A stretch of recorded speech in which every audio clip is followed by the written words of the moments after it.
Hello everyone and welcome.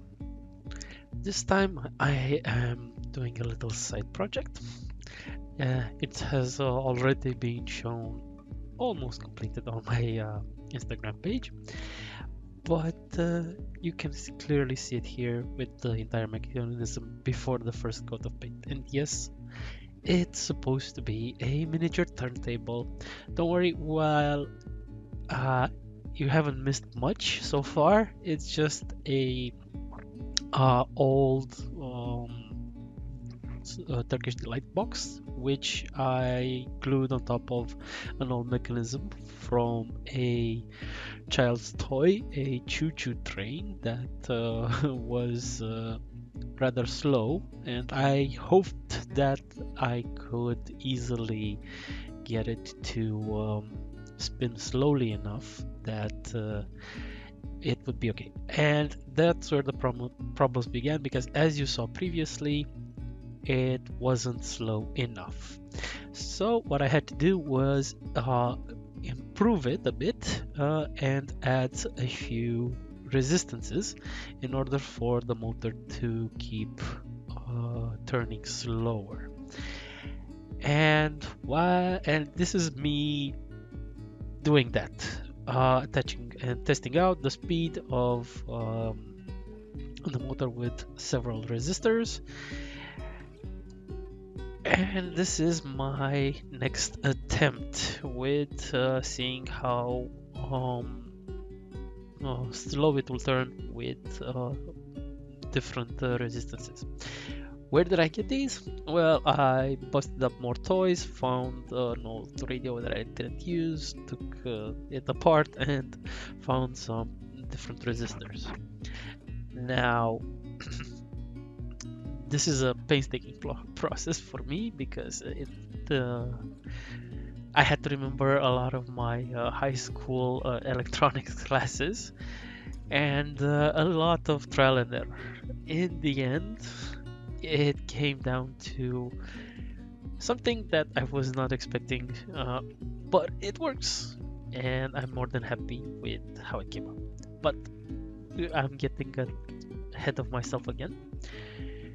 So for this next attempt, I think I tried cannibalizing some of the resistors that I found, and then I went to the store and bought some more, and this is me getting the resistance up to about 10 ohms and hoping that that's enough. The batteries are also on the dying part, and I didn't know this at the time, and I didn't really get why sometimes it worked, sometimes it didn't. But finally, through lots of experimentation, I was almost ready for our next trial. Soldering these together was a bit of a hassle, and yes, as you can see, this is one of the reasons why sometimes it works, and as soon as I glue it up and solder it together, and it should work, as soon as I flip the switch, it doesn't want to work. Let me explain. I will get to the reason that was a little bit later, but first let me explain what exactly this how this mechanism is supposed to work. So, like I said, it's the box from a bunch of Turkish delight, and on top of that is a cap from a bottle. We have these orange bottles, orange juice bottles, and they have this large cap, and it's just a great platform for a miniature to stand on. I spray painted those, and it looked okay enough for me to use. Now, the problem with it was that it's still too fast, and the phone that I have can only make videos at 30 frames per second. And while my wife does have one that does 60 frames per second, I can't really, borrow it every time I want to make a video with the turntable. So I had to slow it down even further, testing out the different batteries, just hoping to get it up and running with a decent speed. And testing out less or more resistances as best as I could, hoping just maybe it will work this time. And as you can see, it works, and the moment I solder it, it doesn't wish to go. It doesn't want to start. Finally, I have it and I'm ready for another test and hoping that the speed will be enough. Testing out the different angle, and as you can see, the moment I slow down the footage, there aren't the best focusing shots, should I say this, because I'm missing frames. And in the end, I found out the reason. The reason was that I could add a lot more resistance as long as to make it go as slow as I wanted to, but I had to jumpstart it with a bit of a less resistance. So that is exactly what I did. I added a secondary switch that will jumpstart it, and then I can turn that switch off and it will just go with a lot more resistance and the speed will be slower. That is what I'm doing right now here, adding a second circuit.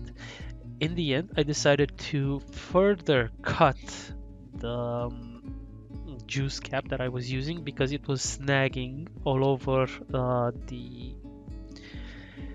motor case basically, and I just went with the top cap, which stops it from actually snagging into other remnants from the sides of the motor casing and the gears case.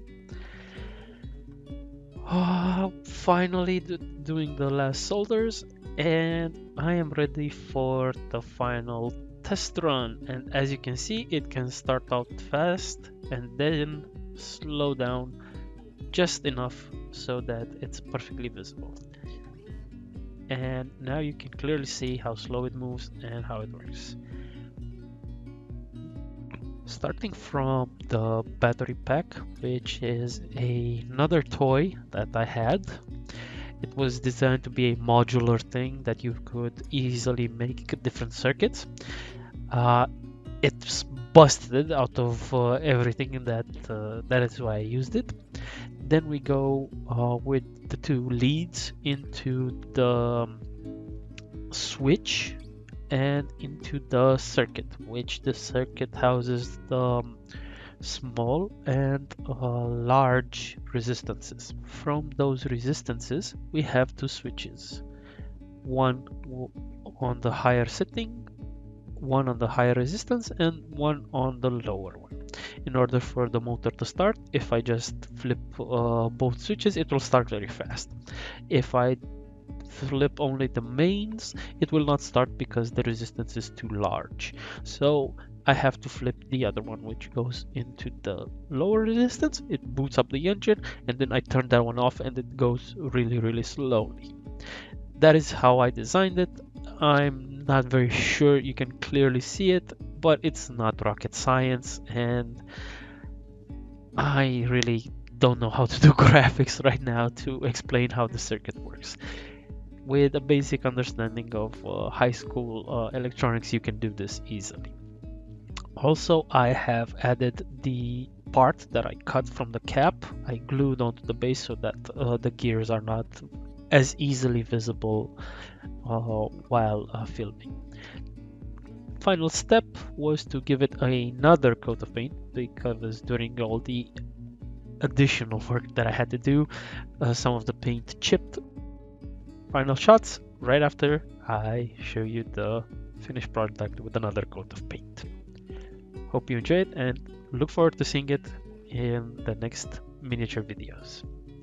Bye bye for now.